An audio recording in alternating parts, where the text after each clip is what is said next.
ലൂക്കോസിന് സുവിശേഷം 11-ാം അധ്യായം അതിന് 35-ാം വാക്യത്തിലേക്ക് നമ്മുടെ ശ്രദ്ധ തിരിക്കാം. ലൂക്കോസിന്റെ സുവിശേഷം 11-ാം അധ്യായം അതിന്റെ 35-ാം വാക്യം. അവിടെ ഇങ്ങനെയാണ് കാണുന്നത്: നിന്നിലുള്ള വെളിച്ചം ഇരുളാകാതിരിപ്പാൻ നോക്കുകയും. നമ്മുടെ കർത്താവായ യേശുക്രിസ്തു നമ്മളോട് പറയുന്ന വളരെ മനോഹരമായ ഒരു പ്രസ്താവനയാണ് അവിടെ കൊടുത്തിരിക്കുന്നത്. നിന്നിലുള്ള വെളിച്ചം ഇരുളാകാതിരിപ്പാൻ നോക്കണം. ഈ ഭാഗം പറയുന്നതിന് മുമ്പായിട്ട് 33 മുതലുള്ള വാക്യങ്ങളിലൂടെ പറഞ്ഞു പോകേണ്ടത് വളരെ ആവശ്യമാണ്. എങ്കിൽ മാത്രമേ ആ വിഷയം നമുക്ക് വേണ്ട രീതിയിൽ അല്പമെങ്കിലും അതൊന്ന് പൂർത്തീകരിക്കാനായിട്ട് സാധിക്കുകയുള്ളൂ. തുടക്കം ഇങ്ങനെയാണ്: വിളക്ക് കത്തിച്ച് നിലവറയിലോ പറയിൻ കീഴിലോ ഒന്നും വെക്കാറില്ല, അത് തണ്ടിന്മേലാണ് വെക്കുന്നത്. എങ്കിൽ മാത്രമേ അവിടെ ആകമാനം പ്രകാശം ലഭിക്കുകയുള്ളൂ.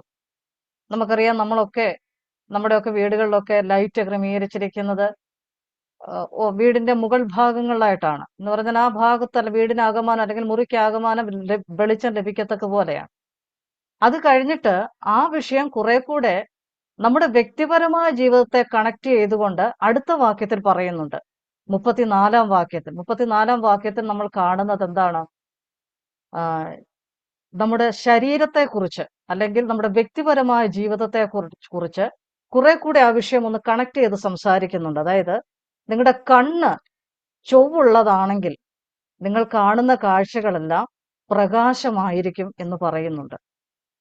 നമുക്കറിയാം, ഈ നമ്മുടെ കണ്ണുകൊണ്ട് കാണുന്ന കാഴ്ചകൾ, ഈ ശരിയായ വിലയിരുത്തലുകൾ നടത്താനൊക്കെ നമ്മളെ സഹായിക്കുന്നത് നമ്മുടെ കണ്ണാണ്. നമ്മുടെ കണ്ണിൽ നിന്ന് കൊണ്ട് കാണുന്ന കാഴ്ചകളാണ് നമ്മളെ നല്ല രീതിയിൽ ചിന്തിക്കാനും മനസ്സിലാക്കാനും കാര്യങ്ങളെ വിലയിരുത്താനും നമുക്ക് സാധിക്കുന്നത്. അപ്പൊ നമ്മുടെ നോട്ടം ശരിയല്ലെങ്കിൽ ഒരുപാട് പ്രശ്നങ്ങൾ ഉണ്ടാവും, അല്ലെ? നമുക്കറിയാം, പത്രോസ് ഒരിക്കൽ ഒരു നോട്ടം നോക്കി. എങ്ങോട്ടാ നോക്കിയത്? യേശു കർത്താവ് നടക്കുന്നതിനൊപ്പം നടക്കാൻ തുടങ്ങിയ പത്രോസ് ആ നോട്ടം യേശു കർത്താവിന്റെ മുഖത്തു നിന്നൊന്നും മാറ്റിയിട്ട് അയാളെ കടലിന്മീതെ നോക്കി, വെള്ളത്തിന്റെ മേൽ നോക്കി. നമ്മൾ വായിക്കുന്നുണ്ട്, പത്രോസിന്റെ കാലുകൾ താഴുവാൻ തുടങ്ങി. അപ്പൊ നോട്ടം മാറുന്നത് കൊണ്ട് പല പ്രശ്നങ്ങളും ഉണ്ടാവാറുണ്ട്. അപ്പോൾ ഇവിടെ നോട്ടം ശരിയല്ലെങ്കിൽ, ചൊവ്വുള്ളതല്ലെങ്കിൽ ദോഷകരമായ ഒരുപാട് കാര്യങ്ങൾ സംഭവിക്കാനുള്ള സാധ്യതയെക്കുറിച്ച് അവിടെ പറയുന്നു. അപ്പം ഇവിടെ കണ്ണ് എന്ന് ഉദ്ദേശിക്കുന്നത് നമ്മുടെ ഹൃദയത്തിന്റെയോ മനസ്സിന്റെയോ അകക്കണ്ണ് അല്ലെങ്കിൽ ആത്മീകമായ കണ്ണ് എന്ന വിഷയത്തെക്കുറിച്ചാണ്. ആത്മീകമായ കണ്ണുകൊണ്ട് നമ്മൾ ആത്മീയ കാര്യങ്ങൾ കാണുന്നു, ഭൗമികമായ കണ്ണുകൊണ്ട് നമ്മൾ ഭൗമികമായിട്ടുള്ള കാര്യങ്ങൾ കാണുന്നു. ആത്മീയ കാര്യങ്ങൾ നമുക്ക് കാണാൻ കഴിയണം നമ്മുടെ കണ്ണുകൊണ്ട്. ഞാൻ മുമ്പേ പറഞ്ഞതുപോലെ ശരിയായ വിലയിരുത്തലുകൾ നടത്തുവാനും ആരോഗ്യകരമായ, വ്യക്തമായ, കൃത്യമായ വിലയിരുത്തലുകൾ നടത്താനായിട്ട് ഈ കാഴ്ച നമ്മളെ സഹായിക്കുന്നുണ്ട്. ഒരിക്കൽ ഇതേ ആത്മീയ കണ്ണ് നമ്മൾ തുറന്നതുകൊണ്ടാണ് കർത്താവായ യേശുക്രിസ്തുവിനെ നമുക്ക് കാണുവാനും കർത്താവായ യേശുക്രിസ്തുവിനെ നമ്മുടെ ജീവിതത്തിലേക്ക് സ്വീകരിക്കുവാനും നമുക്ക് അവസരമുണ്ടായത്. അപ്പോൾ അന്ന് കർത്താവായ ക്രിസ്തുവിനെ സ്വീകരിച്ച നമ്മുടെ ജീവിതത്തിൽ നമ്മൾ കാണുന്ന കാഴ്ചകൾ അന്ധകാരം നിറഞ്ഞതാണെങ്കിൽ നമ്മുടെ ജീവിതം അന്ധതയുള്ളതായി മാറും, അന്ധകാര നിബിഡമായി മാറും എന്ന വസ്തുത കർത്താവ് അവിടെ ചൂണ്ടിക്കാണിക്കുന്നുണ്ട്. അപ്പോൾ ആദ്യം കർത്താവ് വിളക്ക് കത്തിച്ചു വെക്കുന്നതിനെ കുറിച്ച് സംസാരിച്ചിട്ട് അടുത്ത വിഷയം കണ്ണിനെ കുറിച്ച് കർത്താവ് പറഞ്ഞിട്ട് കർത്താവ് വ്യക്തമായിട്ട് പറയാണ്, നിന്നിലുള്ള വെളിച്ചം ഇരുളാകാതിരിപ്പാൻ നോക്കണം. അതായത്, കർത്താവായ യേശുക്രിസ്തുവിനെ റോമാലേഖനം 10-ാം അധ്യായത്തിൽ നമ്മൾ കാണുന്നത് പോലെ യേശുവിനെ കർത്താവെന്ന് നമ്മൾ വായ കൊണ്ട് ഏറ്റുപറയുകയും ദൈവം അവനെ മരിച്ചവരിൽ നിന്ന് ഉയർത്തെഴുന്നേൽപ്പിച്ചു എന്ന് ഹൃദയം കൊണ്ട് വിശ്വസിക്കുകയും ചെയ്ത ആ നിമിഷം നമ്മൾ രക്ഷിക്കപ്പെട്ടു. അപ്പോൾ ആ വെളിച്ചം നമ്മുടെ ഉള്ളിൽ പ്രകാശിച്ചതാണ്. എന്നാൽ ആ വെളിച്ചം പ്രകാശിച്ച നമ്മുടെ ജീവിതത്തിൽ അന്ധകാരത്തിന് സ്ഥാനമില്ല എന്നുള്ള കാര്യം കർത്താവ് നമ്മളെ ഓർമ്മിപ്പിച്ചുണർത്തുകയാണ്. നിന്നിലുള്ള ആ വെളിച്ചം എന്ത് സംഭവിക്കരുത്? ഇരുളാകാതിരിപ്പാൻ നിങ്ങൾ എന്ത് ചെയ്യണം? നോക്കണമെന്ന് കർത്താവ് നമ്മളോട് വ്യക്തമായി പറയുകയാണ്. ഈ വെളിച്ചം എന്ന വിഷയത്തെക്കുറിച്ച് ദൈവത്തിന്റെ വചനത്തിൽ പല പരാമർശങ്ങൾ കാണുന്നുണ്ട്. അതുകൂടെ നമുക്കൊന്ന് ചിന്തിച്ച് മുന്നോട്ട് പോകാം. ഈ ദൈവത്തെക്കുറിച്ച് വെളിച്ചം എന്ന പരാമർശം നമ്മൾ കാണുന്നുണ്ട്. യോഹന്നാന്റെ 1-ാം ലേഖനം 1-ാം അധ്യായം 5-ാം വാക്യത്തിൽ ദൈവം വെളിച്ചമാകുന്നു എന്ന് പറയുന്നു. ഇനി യാക്കോബിന്റെ ലേഖനം 1-ാം അധ്യായം 17-ാം വാക്യത്തിൽ വെളിച്ചങ്ങളുടെ പിതാവ് എന്ന് ദൈവത്തെ സംബോധന ചെയ്തിട്ടുണ്ട്. അതുപോലെ തിമോത്തിയോസിന്റെ 1-ാം ലേഖനം 6-ാം അധ്യായം 16-ാം വാക്യത്തിൽ അടുത്തുകൂടാത്ത വെളിച്ചത്തിൽ വസിക്കുന്നവൻ എന്നൊക്കെ പറയുന്നുണ്ട്. ഇനി സങ്കീർത്തനങ്ങൾ പല ഭാഗങ്ങൾ എടുത്തു നോക്കിയാൽ യഹോവ വെളിച്ചമാണ്, എന്റെ രക്ഷയാണെന്നുള്ള ധാരാളം പ്രയോഗങ്ങൾ നമ്മൾ കാണുന്നുണ്ട്. അങ്ങനെ ദൈവത്തെ വെളിച്ചത്തോട് പരാമർശിക്കുന്ന ധാരാളം ഭാഗങ്ങൾ ദൈവവചനത്തിൽ നമ്മൾ കാണുന്നുണ്ട്. അതുപോലെ മറ്റൊരു വിഷയമാണ് കർത്താവായ ക്രിസ്തുവിനെ കുറിച്ച് ഇവൻ മനുഷ്യരുടെ വെളിച്ചമാണെന്ന് യോഹന്നാന്റെ ലേഖനത്തിൽ ഞങ്ങൾ വായിക്കുന്നുണ്ട്. കർത്താവ് തന്നെ കർത്താവിനെ പരിചയപ്പെടുത്തുന്നുണ്ട്. ഞാൻ ആരാണ്? ലോകത്തിന്റെ വെളിച്ചമാണെന്ന് കർത്താവ് പറയുന്നുണ്ട്. ഈ യോഹന്നാന്റെ സുവിശേഷത്തിൽ തന്നെ 1-ാം അധ്യായം 9-ാം വാക്യത്തിൽ കർത്താവ് അവിടെ പറയുന്നുണ്ട്, ഏതു മനുഷ്യനെയും പ്രകാശിപ്പിക്കുന്ന സത്യവെളിച്ചമാണ് ക്രിസ്തു എന്ന് പറയുന്നുണ്ട്. അങ്ങനെയാണെങ്കിൽ കർത്താവായ യേശു ക്രിസ്തുവിനെ കുറിച്ചും വെളിച്ചം എന്ന നിലയിൽ പരാമർശിക്കുന്ന കർത്താവ് തന്നെ കുറിച്ച് സംബോധന ചെയ്യുന്ന വാക്യങ്ങളും ദൈവവചനത്തിലുണ്ട്. ഇനി മറ്റൊരു ഭാഗം നോക്കിക്കഴിഞ്ഞാൽ സങ്കീർത്തനങ്ങളുടെ പുസ്തകം 119-ാം അധ്യായം 105-ാം വാക്യത്തിൽ നമ്മൾ കാണുന്നു, നിന്റെ വചനം എന്റെ കാലിന് ദീപവും പാതയ്ക്ക് പ്രകാശവുമാകുന്നു. അപ്പോൾ ദൈവവചനത്തെയും വെളിച്ചവുമായിട്ട് ബന്ധപ്പെടുത്തി ദൈവവചനത്തിൽ സംസാരിച്ചിട്ടുണ്ട്. അപ്പോൾ നമ്മൾ പറഞ്ഞു വന്നത് ദൈവത്തെക്കുറിച്ച് വെളിച്ചമെന്ന നിലയിൽ പരാമർശിക്കുന്നുണ്ട് വേദപുസ്തകത്തിൽ, യേശുക്രിസ്തുവിനെ കുറിച്ച് വെളിച്ചമെന്ന നിലയിൽ വേദപുസ്തകത്തിൽ പരാമർശിക്കുന്നുണ്ട്, ദൈവവചനത്തെ വെളിച്ചമെന്ന നിലയിൽ വേദപുസ്തകത്തിൽ പരാമർശിക്കുന്നുണ്ട്. ഇനിയും തീർന്നില്ല. ദൈവത്തെക്കുറിച്ച് പറയുന്നു, കർത്താവിനെ കുറിച്ച് പറയുന്നു, ദൈവവചനത്തെക്കുറിച്ച് പറയുന്നു. ഇവിടം കൊണ്ടൊന്നും തീർന്നില്ല.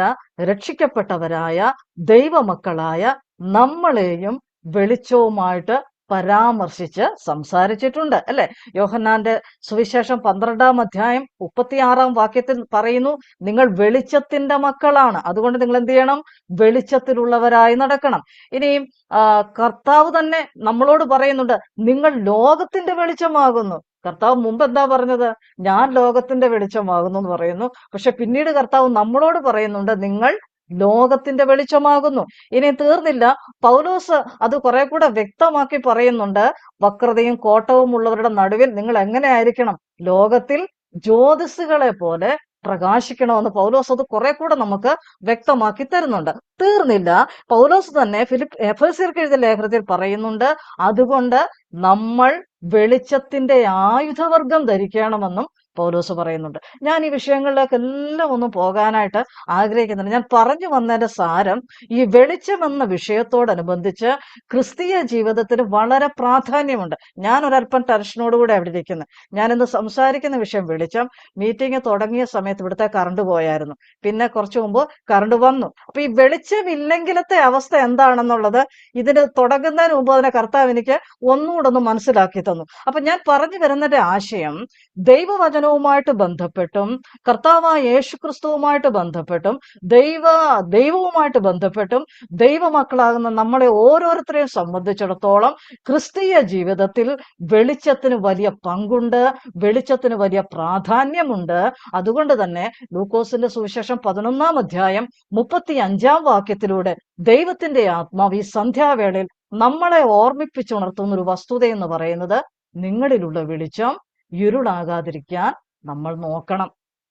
ഓക്കെ, അപ്പൊ ഞാൻ പറഞ്ഞു വന്നത്, അപ്പൊ രണ്ട് കാര്യങ്ങൾ ഇതിനോടനുബന്ധിച്ചൊന്ന് പറഞ്ഞ് നമുക്ക് മുന്നോട്ട് പോകാം. അതായത് ഈ യോഹന്നാന്റെ സുവിശേഷം 8-ാം അധ്യായം 12-ാം വാക്യത്തിൽ കർത്താവ് ശിഷ്യന്മാരോട് പറയുന്ന ഒരു കാര്യമുണ്ട്, എന്നെ അനുഗമിക്കുന്നവൻ ഇരുളിൽ നടക്കാതെ ജീവന്റെ വെളിച്ചമുള്ളവരായി നടക്കണം. അപ്പോൾ നിന്നിലുള്ള വെളിച്ചം ഇരുളാകാതിരിപ്പാൻ നോക്കണം. അതാണ് നമ്മുടെ ചിന്താവിഷയം.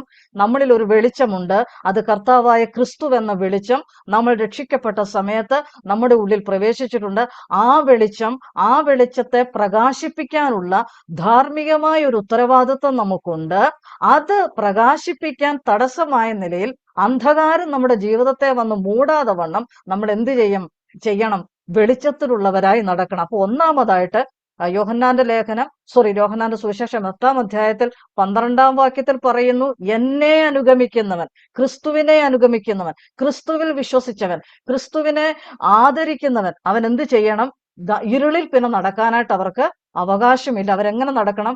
ജീവന്റെ വെളിച്ചമുള്ളവരായിട്ട് നടക്കണം. രണ്ടാമതൊരു വാക്യം കൂടെ നമുക്കൊന്ന് സൂചിപ്പിച്ച് മുന്നോട്ട് പോകാം. മത്തായി സുവിശേഷം 5-ാം അധ്യായം അതിന്റെ 16-ാം വാക്യത്തിൽ നമ്മൾ ഇങ്ങനെ വായിക്കുന്നുണ്ട്, മനുഷ്യർ നിങ്ങളുടെ നല്ല പ്രവൃത്തിയെ കണ്ടിട്ട് സ്വർഗസ്ഥനായ നിങ്ങളുടെ പിതാവിനെ മഹത്വപ്പെടുത്തേണ്ടതിന് നിങ്ങളുടെ വെളിച്ചം അവരുടെ മുമ്പിൽ പ്രകാശിക്കട്ടെ. അപ്പൊ ഒന്നാമത് നമ്മൾ ജീവന്റെ വെളിച്ചത്തിൽ നടക്കണം.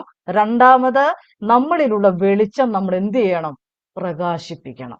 അപ്പോ കർത്താവിന്റെ വേലയോടനുബന്ധിച്ച് നമ്മൾ ചെയ്യേണ്ട ഒരു പ്രധാനപ്പെട്ട വിഷയമാണ് ഇന്ന് രാത്രിയിലെ നമ്മുടെ വിഷയം. എന്താണ്?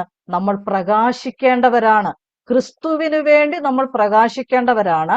ആ പ്രകാശം നമ്മിൽ നിന്നും നഷ്ടമായി പോകാതെ സൂക്ഷിക്കാനുള്ള ഒരു ഉത്തരവാദിത്വം നമുക്കുണ്ടെന്ന് ദൈവത്തിന്റെ ആത്മാവ് നമ്മളെ ഓർമ്മിപ്പിക്കുകയാണ്.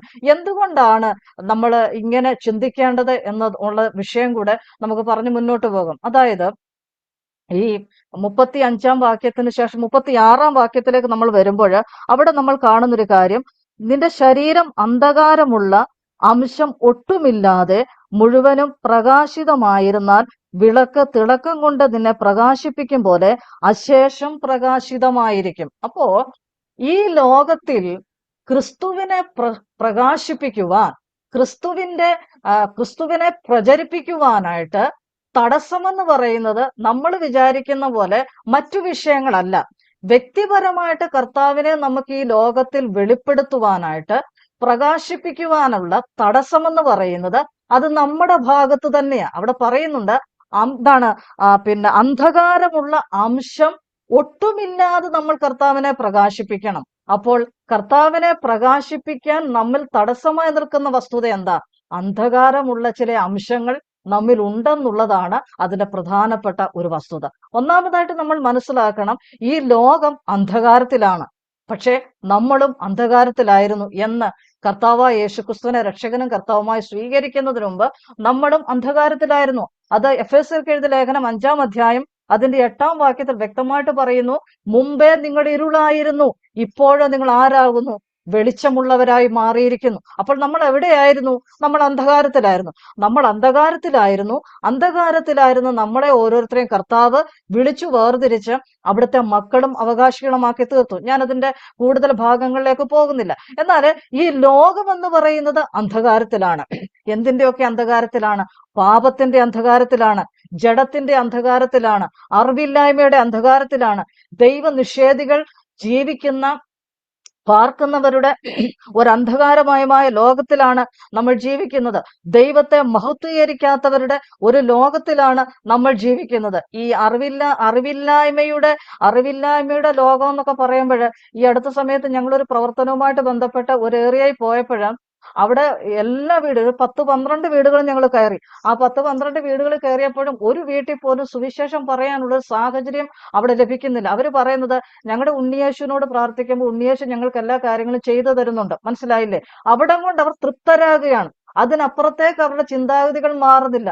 ക്രിസ്തു രക്ഷകനാണെന്നോ ദൈവമാണെന്നോ അല്ലെങ്കിൽ ക്രിസ്തു ലോകത്തിലേക്ക് വന്നതിന്റെ പ്രധാനമായ ഉദ്ദേശം എന്താണെന്നോ ഒന്നും അവർക്ക് വിഷയമല്ല. അവർക്കൊറ്റ വിഷയമേ ഉള്ളൂ, ഉണ്ണിയേശു ഞങ്ങൾ പ്രാർത്ഥിക്കുന്ന വിഷയത്തിനൊക്കെ ഉണ്ണിയേശു മറുപടി തരുന്നുണ്ട്. അപ്പോൾ ഞാൻ സത്യം പറഞ്ഞാൽ അന്നത്തെ പ്രവർത്തനം കഴിഞ്ഞെനിക്ക് മനസ്സിന് വളരെ പ്രയാസം തോന്നി. കാരണം ലോകം ഇത്രയൊക്കെ പുരോഗമിച്ചിട്ടും ആത്മീക രംഗങ്ങളൊക്കെ ഇത്രയേറെ പഠനങ്ങളും കാര്യങ്ങളും ഒക്കെ വന്നിട്ട് പോലും ഒരു പറ്റം സമൂഹം ഇന്നും വിചാരിച്ചു വെച്ചേക്കുന്ന എന്താണ്? ഞങ്ങളുടെ താൽക്കാലിക ആവശ്യങ്ങളൊക്കെ നടക്കുന്നുണ്ട്, ഞങ്ങളുടെ ഭൗതിക വിഷയങ്ങൾക്കൊക്കെ മറുപടി ലഭിക്കുന്നുണ്ട്, ഞങ്ങൾക്ക് അത്രയും മതി എന്നുള്ള രീതിയിലാണ് അവർ ജീവിക്കുന്നത്. അവർക്ക് സ്വർഗത്തിൽ പോകുന്നതിനെ കുറിച്ച് യാതൊരു ചിന്തയില്ല, ബൈബിളിനെ കുറിച്ച് അവർക്ക് യാതൊരു അറിവുമില്ല, കർത്താവായ യേശുക്രിസ്തുവിനെ കുറിച്ച് വേറെ ഒരു തരത്തിലുമുള്ള ഒരു അറിവുമില്ല. അപ്പോൾ നമ്മളായിരിക്കുന്ന ഈ ഭൂമി എന്ന് പറയുന്നത് അന്ധകാരത്തിലാണ്. പാപത്തിന്റെ, ജഡത്തിന്റെ, പിശാചിന്റെ ഒക്കെ അന്ധകാരത്തിലാണ് ഈ ലോകമായിരിക്കുന്നത്. പക്ഷെ കർത്താവ് എന്താ ചെയ്തെന്നറിയാമോ? അങ്ങനെ ഒരു ലോകത്തിലേക്കാണ് കർത്താവ് ഇറങ്ങി വന്നത്, ഇല്ലേ? കർത്താവ് ഈ ലോകത്തിലേക്ക് ഇറങ്ങി വന്നു. കർത്താവ് യോഹന്നാന്റെ സുവിശേഷം 15-ാം അധ്യായം 19-ാം വാക്യത്തില് കർത്താവ് നമ്മളോട് പറയുന്നൊരു കാര്യമുണ്ട്, ലോകത്തിൽ നിന്ന് നിങ്ങളെ ഞാൻ എന്ത് ചെയ്തു? തെരഞ്ഞെടുത്തു. ഈ പാപപങ്കിലമായ, ജഡമയത്വം നിറഞ്ഞ, അറിവില്ലായ്മയുള്ള, അധാർമികതയുള്ള, അസന്മാർഗികതയുള്ള ഈ ലോകത്തിൽ നിന്നും ഞാൻ നിങ്ങളെ എന്ത് ചെയ്തു? തെരഞ്ഞെടുത്തു. എന്തിന്? നിങ്ങൾ ലോകക്കാരായിരിക്കാതെ ദൈവത്തിന്റെ മക്കളായി ജീവിക്കേണ്ടതിന് ഞാൻ നിങ്ങളെ തെരഞ്ഞെടുത്തു. ഈ തെരഞ്ഞെടുപ്പ് കർത്താവ് ഈ ഭൂമിയിൽ വന്നതിന് ശേഷം ആരംഭിച്ചതല്ല. അത് എഫേസ്യ ലേഖനത്തിൽ നമുക്ക് വളരെ വ്യക്തമായിട്ട് മനസ്സിലാക്കാൻ കഴിയുന്നുണ്ട്. എന്താണ്? നാം തന്റെ സന്നിധിയിൽ വിശുദ്ധരും നിഷ്കളങ്കരുമാകേണ്ടതിന് അവൻ ലോകസ്ഥാപനത്തിനു മുമ്പേ നമ്മൾ എന്ത് ചെയ്തു? തെരഞ്ഞെടുത്തു.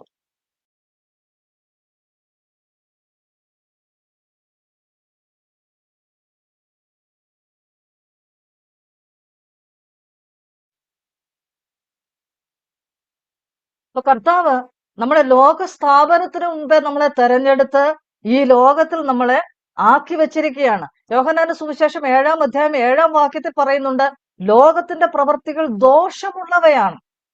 ഇവിടുത്തെ പ്രവൃത്തികൾ എങ്ങനെയുള്ളതാണ്? ദോഷമുള്ളവയാണ്. അപ്പോൾ ഇങ്ങനെ ദോഷമുള്ള ഈ ലോകത്തിൽ നിന്നുകൊണ്ട് നിൽക്കുന്ന നമ്മളോടാണ് കർത്താവ് പറയുന്നത്, നിന്നിലുള്ള വെളിച്ചം ഇരുളാകാതിരിപ്പാൻ നോക്കണം. കർത്താവ് തന്നെ നമ്മളോട് പറയുന്നുണ്ട്, ലോകം നിങ്ങളെ പകയ്ക്കും എന്ന് പറഞ്ഞാൽ നമുക്ക് ഈ ലോകത്തിൽ എല്ലാ സാഹചര്യങ്ങളും അനുകൂലമല്ല. ഈ ലോകത്തിൽ നമുക്ക് തിന്മ മാത്രമേ ലഭിക്കുകയുള്ളൂ. നന്മ ലഭിക്കാൻ നമുക്ക് സാധ്യത കുറവാണ്.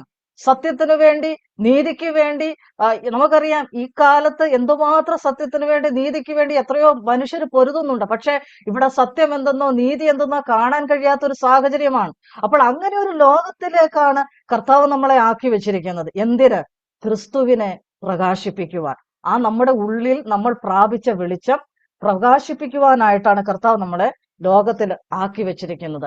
പക്ഷെ കർത്താവ് നമ്മളെ ഈ ലോകത്തിൽ ആക്കി വെക്കുന്നതിന് മുമ്പ് തന്നെ ഈ ലോകത്തോട് ഉള്ള ബന്ധത്തിൽ ചെയ്യാനുള്ള കാര്യങ്ങളെല്ലാം കർത്താവ് ചെയ്തു വെച്ചിട്ടുണ്ട്. എന്താണ് കർത്താവ് ചെയ്തത്?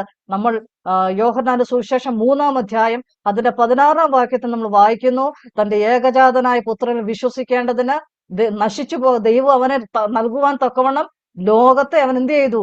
സ്നേഹിച്ചു. ആ സ്നേഹമാണ് ഇന്ന് രാത്രിയിൽ നമ്മളെ എല്ലാവരെയും ഇവിടെ കൂട്ടി വരുത്തിയിരിക്കുന്നത്. അപ്പോൾ ഞാൻ പറഞ്ഞു വരുന്നതിന്റെ ആശയം എന്നാന്ന് ചോദിച്ചാല്, ലോകത്തെ രക്ഷിപ്പാൻ ക്രിസ്തു വന്നു. ആ ലോകത്തിൽ നിന്ന് നമ്മൾ ആയിരിക്കാതെ ദൈവത്തിന്റെ മക്കളായി ജീവിക്കേണ്ടതിന് വേണ്ടി കർത്താവ് നമ്മളെ തെരഞ്ഞെടുത്തു.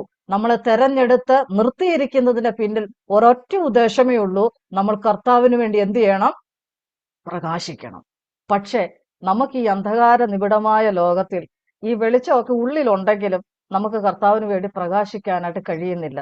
അതിന്റെ കാരണം എന്താണ്? നമ്മൾ 36-ാം വാക്യത്തിൽ വായിക്കുന്നു, അന്ധകാരമുള്ള അംശം നമ്മിൽ കടന്നുകൂടിയതാണ് ഇതിന്റെയൊക്കെ കാരണം. നമുക്കറിയാം, 9 വർഷത്തെ ക്രിസ്തീയ സഹോദരിയുമായിട്ട് ബന്ധപ്പെട്ടുള്ള എൻ്റെ ഈ യാത്രയിൽ എനിക്ക് പലപ്പോഴും മനസ്സിലായിട്ടുള്ള ഒരു കാര്യമുണ്ട്. നമ്മുടെ സഹോദരിമാർക്കൊക്കെ വളരെ താല്പര്യമുണ്ട് ആത്മീയമായി വളരാനും ശുശ്രൂഷകളൊക്കെ ചെയ്യാൻ. പക്ഷെ പലതും ശുശ്രൂഷകൾക്ക് അവർക്ക് ചെയ്യാൻ സാധിക്കാത്ത നിലയിൽ പലതും അവരെ പിടിച്ച് ഞെരുക്കിക്കൊണ്ടിരിക്കുന്ന സാഹചര്യങ്ങളാണ്. അവർക്ക് അതിൽ നിന്ന് മുന്നോട്ട് വരാനായിട്ട് കഴിയുന്നില്ല, അതിൽ നിന്ന് അവർക്ക് രക്ഷപ്പെടാനായിട്ട് കഴിയുന്നില്ല. പക്ഷെ വചനം നമ്മളോട് എന്താ പറയുന്നത്? നിന്നിലുള്ള വെളിച്ചം എന്ത് ചെയ്യരുത്?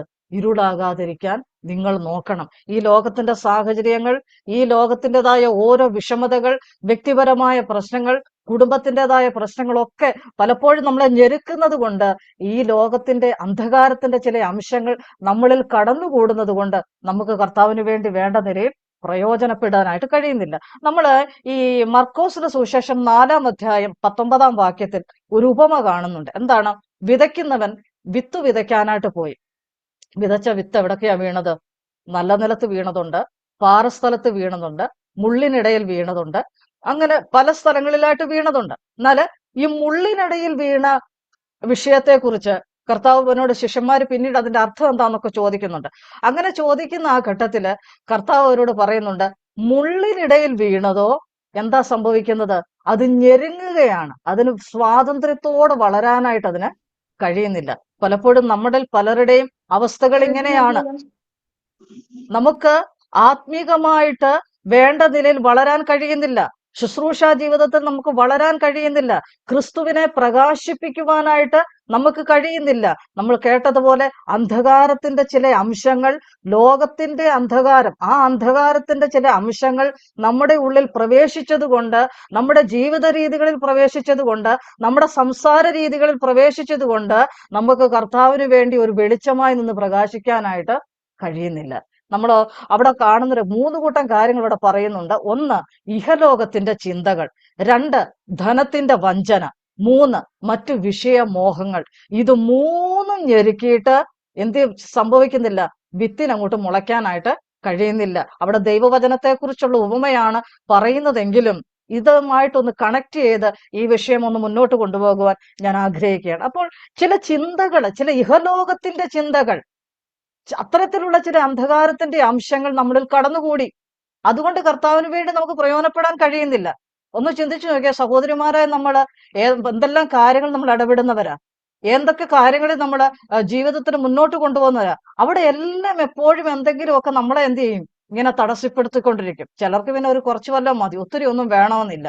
അന്നത്തെ പ്രാർത്ഥനയും മുടങ്ങും, പാട്ടും മുടങ്ങും, പിന്നെ വേണ്ടി വന്നാൽ ആരാധന കൂടെ എന്ത് ചെയ്യും, അത് മുടക്കിക്കളയും. ഒത്തിരി ഒന്നും വേണമെന്നില്ല. ചിലരെയൊക്കെ 2-3 ആഴ്ച വാട്സാപ്പിൽ ഒന്നും കാണത്തില്ല, ഓൺലൈനിൽ പോലും കാണത്തില്ല.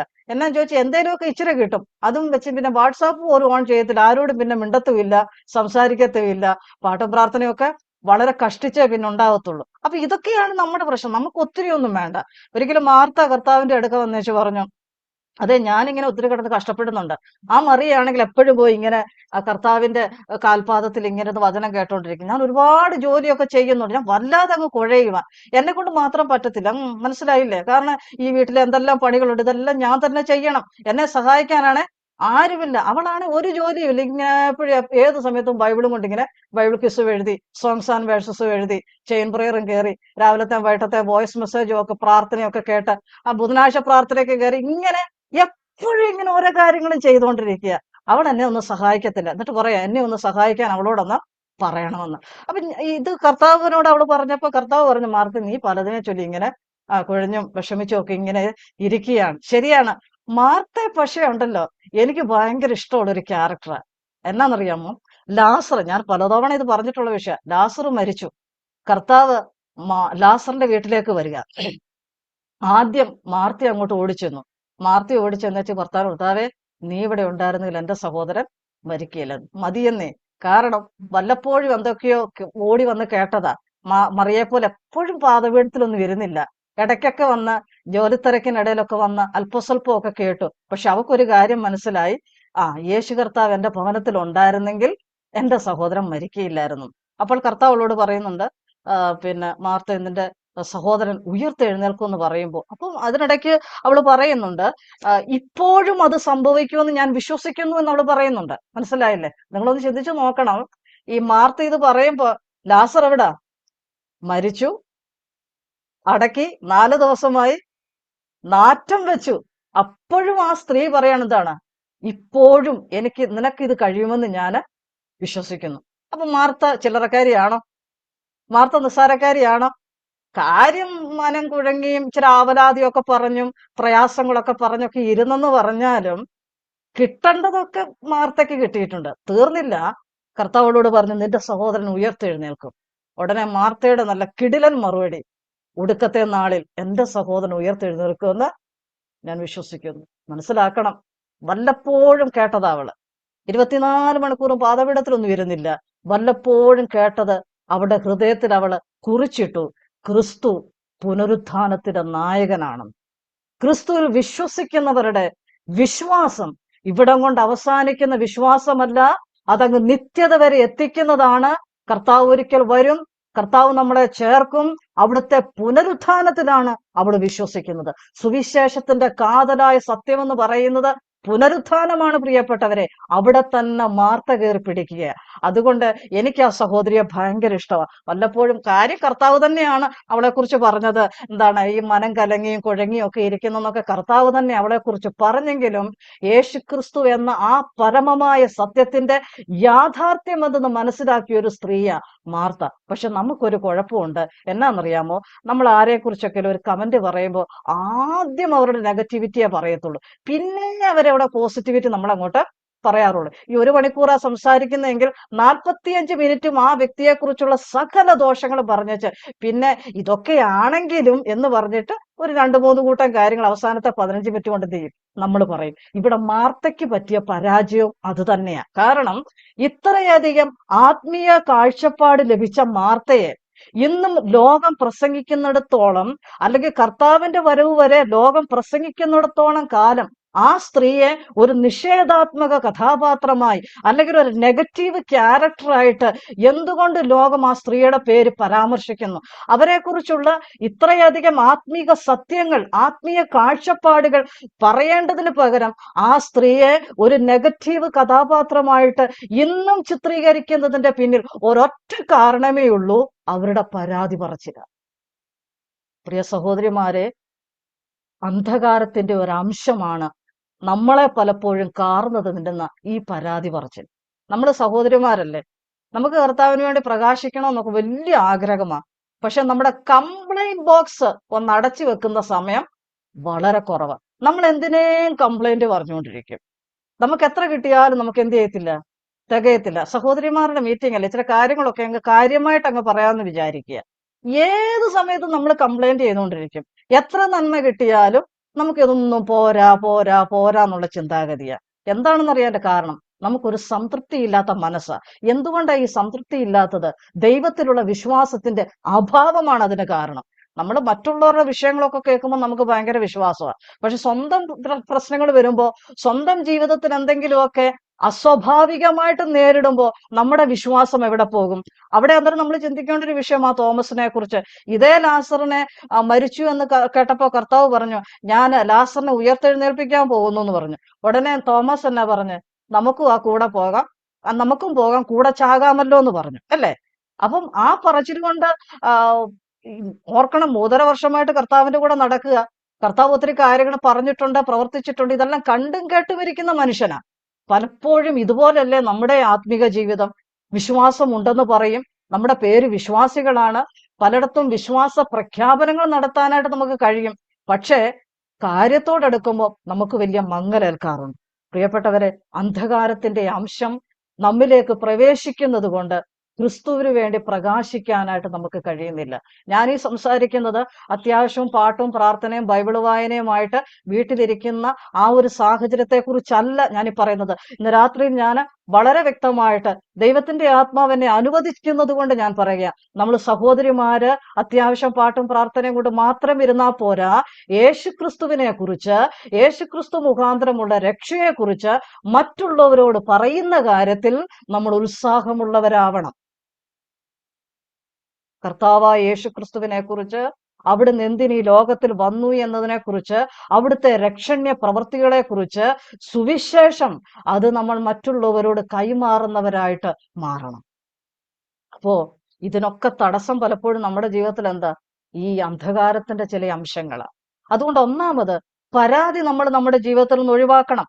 ഇഹലോകത്തിന്റെ ചിന്തകളുടെ ഒരു ഭാഗമായി പരാതി പറച്ചിലും. എന്ത് കിട്ടിയാലും ഒന്നും ആയില്ലേ ആയില്ല. അത് ആത്മീകമായിട്ടാണെങ്കിൽ കുറെ നല്ലതാ. ആത്മാവിൽ ദരിദ്രരായവർ ഭാഗ്യവാന്മാരാണെന്നാണല്ലോ. അപ്പൊ ആത്മീകമായിട്ടാണ് കർത്താവ് എനിക്കിതൊന്നും പോരാ പോരാ എന്നാണെന്നുണ്ടെങ്കിൽ അത് നമ്മുടെ അനുഗ്രഹത്തിന് കാരണമാകും.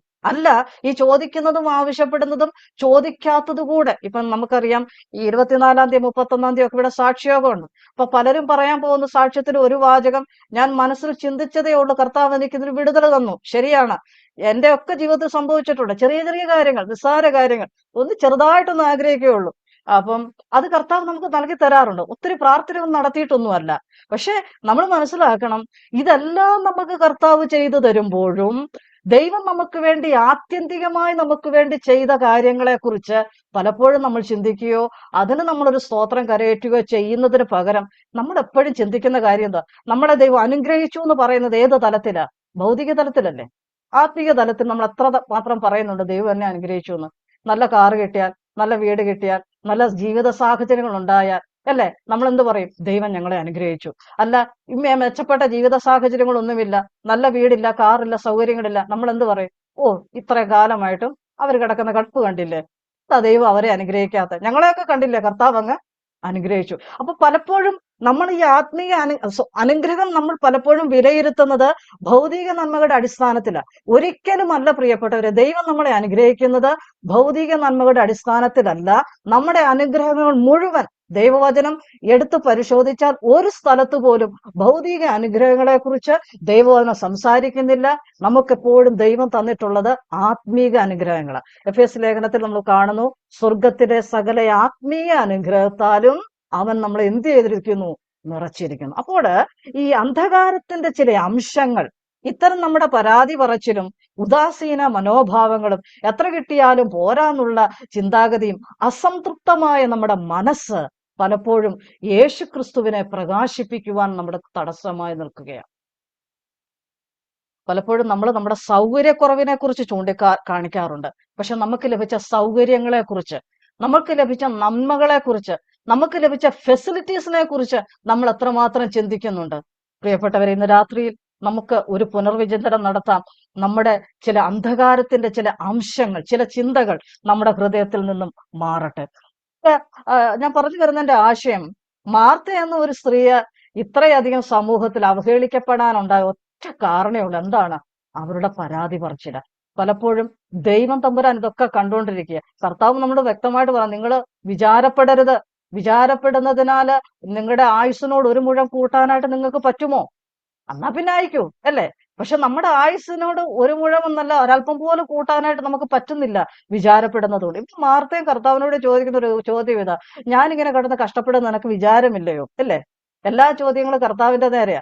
പിന്നെ കർത്താവിന്റെ ശിഷ്യന്മാർ ഈ ചോദ്യം ചോദിച്ചിട്ടുണ്ട്, നാഥ, ഞങ്ങൾ നശിച്ചു പോകുന്നത് നിനക്ക് വിചാരമില്ലയോ? കർത്താവിന് എന്താ വിചാരമില്ലേ? കർത്താവിന് നമ്മളെക്കാട്ടി വിചാരമുള്ളവനാ കർത്താവ്, ഇല്ലേ? കർത്താവ് ശിഷ്യന്മാരും കൂടെ പടകിൽ യാത്ര ചെയ്യുമ്പോൾ കർത്താവ് അതിന്റെ അമരത്ത് തലയണ വെച്ച് ഉറങ്ങുകയായിരുന്നു. ഈ അമരം എന്ന് പറയുന്നത് ഈ പിന്നെ ബോട്ടിന്റെ പടകിന്റെ പ്രധാനപ്പെട്ട ഭാഗമാണ് ഈ അമരം. അവിടെയാണ് കർത്താവ് തല വെച്ച് ഉറങ്ങുന്നത്. എന്ന് പറഞ്ഞാൽ പടകിന്റെ പൂർണ്ണ നിയന്ത്രണം ആരുടെ കയ്യിലാണ്? കർത്താവിന്റെ കയ്യിലാണ്. പടകിന്റെ പൂർണ്ണ നിയന്ത്രണം കർത്താവിന്റെ കയ്യിലാണ്. ഈ പടകിൽ യാത്ര ചെയ്യുന്ന മുഴുവൻ പ്രിയപ്പെട്ടവരുടെയും സുരക്ഷിതത്വം കർത്താവിന്റെ കരങ്ങളിലാണ്. ഇത് മനസ്സിലാക്കാതാണ് പലപ്പോഴും നമ്മൾ ചോദിക്കുന്ന, കർത്താവേ, നിനക്ക് വിചാരമില്ലയോ? കർത്താവ് എന്താ ഇങ്ങനെ ചെയ്യാത്ത? കർത്താവ് എന്താ അങ്ങനെ ചെയ്തത്? എനിക്ക് പലപ്പോഴും സത്യം പറഞ്ഞ വിഷമം തോന്നാറുണ്ട്. നമ്മുടെ പല സഹോദരങ്ങളുടെയും പ്രാർത്ഥനാ വിഷയത്തോടനുബന്ധിച്ച് കർത്താവിനോട് വല്ലാതെ യാചിക്കുന്നതായിട്ട് കാണാറുണ്ട്. എന്തുകൊണ്ട്? ചില ശോധനകൾ ജീവിതത്തിൽ തരുമ്പോൾ, ചില പ്രതിസന്ധികൾ നമ്മുടെ ജീവിതത്തിൽ ദൈവം തരുമ്പോൾ, അത് ദൈവത്തിന്റെ ഹിതമാണെന്ന് ഉൾക്കൊണ്ടുകൊണ്ട് അത് സഹിക്കാനായിട്ടൊന്ന് നിന്നു കൊടുക്കാൻ നമുക്ക് തയ്യാറാകാതെ പോകുന്നു, ഇല്ലേ? സഹിക്കുന്നു എങ്കിൽ കൂടെ വാഴുമെന്ന വചനം പഠിപ്പിക്കുന്നത്. കർത്താവ് നമ്മളോട് പറഞ്ഞു, നിങ്ങൾ സഹിക്കണം, അവസാനത്തോളം സഹിച്ചു നിൽക്കുന്നവൻ രക്ഷിക്കപ്പെടുമെന്ന ദൈവത്തിന്റെ വചനം നമ്മളെ പഠിപ്പിക്കുന്നത്. പക്ഷേ എന്തെങ്കിലുമൊക്കെ പ്രതിസന്ധികൾ വരുമ്പോൾ അത് മാറാൻ വേണ്ടി, നീങ്ങാൻ വേണ്ടി കഷ്ടപ്പെട്ട് കിടന്ന് പ്രാർത്ഥിക്കുക. നമ്മൾ ഒരു കാര്യം ഓർക്കണം, ലാസർ മരിച്ചതിന്റെ പിന്നിൽ ദൈവത്തിന് ഉദ്ദേശമുണ്ട്. എന്താണ്? ദൈവപുത്രൻ മഹത്വപ്പെടേണ്ടതിന് വേണ്ടിയാ. പ്രിയപ്പെട്ടവരെ, നമ്മുടെ ജീവിതത്തിലെ ചില ശോധനകൾ, നമ്മുടെ ജീവിതത്തിലെ ചില പ്രതിസന്ധികൾ, നമ്മുടെ ജീവിതത്തിലെ ചില പ്രശ്നങ്ങൾ, നമ്മളെ മാനസികമായി തകർക്കുന്ന വിഷയങ്ങൾ, അതിന്റെ ഒക്കെ പിന്നിൽ ദൈവത്തിന് ചില ഉദ്ദേശങ്ങളുണ്ട്. ആ ഉദ്ദേശത്തിനു വേണ്ടി കാത്തിരിക്കാനുള്ളൊരു ക്ഷമ നമുക്കുണ്ടാവണം. ഇല്ലെങ്കിൽ ദൈവത്തിന്റെ പദ്ധതി നമ്മിൽ സംഭവിക്കാതെ മുന്നോട്ട് പോകും. അന്ധകാരത്തിന്റെ അംശത്താൽ നമ്മൾ മൂടപ്പെടും. നമ്മിലുള്ള വെളിച്ചം ഇരുളാകും. നമുക്ക് പ്രകാശിക്കാനായിട്ട് കഴിയത്തില്ല. അപ്പോൾ ഈ മാർത്തയെ കുറിച്ച് നമ്മൾ ചിന്തിച്ചൊരു വിഷയം ഇതാണ്, ഈ പരാതികൾ ഒഴിവാക്കണം. മറ്റൊരു വിഷയമാണ്, നമ്മൾ എപ്പോഴും ഇങ്ങനെ നമ്മുടേതായ ഒരു പ്രശ്നം വരുമ്പോൾ ആരെങ്കിലും ഒക്കെ കുറ്റം പറഞ്ഞ് രക്ഷപ്പെടാനുള്ള ഒരു വ്യഗ്രത, ഇല്ലേ? ഇവിടെ മാർത്തയും അതൊക്കെ തന്നെയാ ചെയ്തത്. മറിയെ കുറ്റം പറയുക, മറിയ അവിടെ പോയിരിക്കുന്നു, അത് അവക്ക് സഹിക്കാൻ മേലാതെ. ഇവക്ക് ഇവിടെ കാര്യം നോക്കിയാ പോരെ, മറിയ എന്തെങ്കിലും ചെയ്യട്ടെ എന്ന് വിചാരിക്കണ്ടേ? പക്ഷെ അവളെന്താ ചെയ്തത്? മറിയെ കുറ്റം പറയാ, ബ്ലെയിം ചെയ്ത് സംസാരിക്കുക. പലപ്പോഴും നമ്മുടെ ഭാഗത്തെ തെറ്റുകൾ തുറന്നു സമ്മതിക്കാനായിട്ട് നമുക്ക് കഴിയുന്നില്ല. ഒരിക്കലും നമ്മുടെ തെറ്റുകളെ കുറിച്ച് നമ്മൾ ബോധേടല്ല, നമ്മൾ അപ്പോഴും മറ്റുള്ളവരെ കുറിച്ച് ബോധേടാ, അല്ലെ? മറ്റുള്ളവരെ ബ്ലെയിം ചെയ്യാനായിട്ട് നമ്മൾ തയ്യാറാകുക. നമുക്കറിയാം, ഇത് ഏദൻ തോട്ടത്തിൽ തുടങ്ങിയ കാര്യമാണ്. ഏദൻ തോട്ടത്തില് ദൈവം തമ്പുരാൻ വന്ന് ആദാമിനോട് ചോദിച്ചു, ആദാമേ, നീ എവിടാ? അപ്പൊ പുള്ളി പറഞ്ഞു, ഞാൻ ഇവിടെ ഉണ്ട്, പക്ഷെ എനിക്ക് എന്താ പറ്റിയ, എനിക്ക് നിന്റെ മുന്നേ വരാൻ പറ്റത്തില്ല. എന്നാ കാരണം? അതിതാ കാരണം. എന്താണ്? നീ എന്നോടുകൂടെ ഇരിക്കാൻ തന്ന സ്ത്രീയെ എന്ത് ചെയ്തു? പഴം പറിച്ചു തന്നു, ഞാൻ എന്ത് ചെയ്തു? അങ്ങ് തിന്നു. അപ്പൊ നീയാണ് തന്നത്. ആർക്ക് കുറ്റം? ഒന്ന്, ദൈവത്തിന് കുറ്റം. രണ്ട്, അവള് തന്നു. ആർക്ക് കുറ്റം? ഹവ്വയ്ക്ക് കുറ്റം. മനസ്സിലായില്ലേ? അപ്പൊ നീ തന്നു, അവളും തന്നു, ഞാൻ അങ്ങ് തിന്നു.